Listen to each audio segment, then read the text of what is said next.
Neil, Scott Harris bringing in guys that, quote, control the strike zone. So, Lorena, thanks for the runway into this right now, because it's time to just shoot it straight here about the Tigers. And I'm going to roll up the sleeves because we're going in right now. What? Let's cut the shit. Let's cut the shit, all right? Let's get into it right now. You know what, quote, controlling the strike zone means? And again, this is my thought process behind it. You can agree with it or disagree with it, but I think I'm right. And this is something you're not going to get around town. But let's get into it then, shall we? Control the strike zone means we're not going to go out and spend money in free agency. Now there's reasons behind that, right? There is reasons behind that. And by the way, if you have a question about, feel free to fire it in, because let's just talk about it. Diamond Sports dicked over Tigers fans twice on Sunday. All right? Number one, you couldn't watch the game if you're an Xfinity customer. That's number one. Number two, the fact that Juan Soto cleared the bases with a double at the end of the game to beat you. Because Juan Soto has no business being on the Yankees.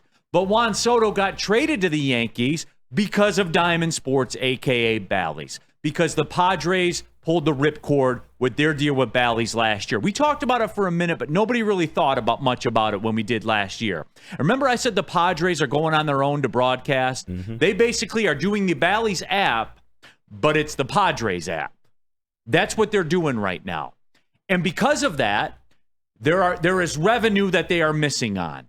And I will say this on the surface. The Tigers right now as a business are not getting the revenue that they cooked into their accounting practices before. They're not getting it.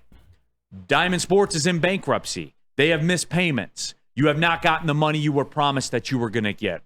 I talked about it before. The Minnesota Twins ownership came out in the offseason and said, hey, this TV revenue thing is not going good right now.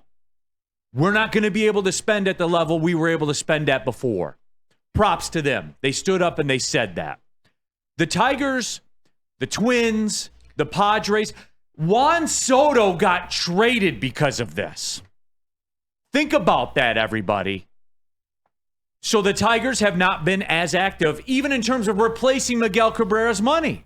They haven't been. Yeah. That's a baseline. I believe that to be a fact. Now, the Twins said it, the Tigers haven't. I can't control what they do.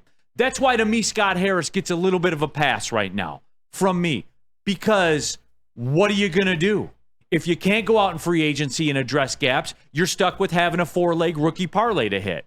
That's what the Tigers are doing right now. The Parker Meadows angle of it and the Colt Keith angle of it ain't working.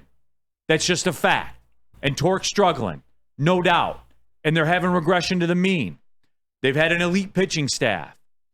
They're going through it right now. They're losing some ball games because 6 through 9's hitting 130 for 2 weeks, all right? But deeper than that. What's that? We're losing recipes. Yeah, that's what I'm saying. But deeper than that, I get why. My problem with it is, unlike the Minnesota Twins who came out and told you that, if that was going to be the way you do business, then say that's the way you're going to do business, KG. Lil Chris. We once again come back to Lil Chris, man. But I do understand This is crazy. It is crazy.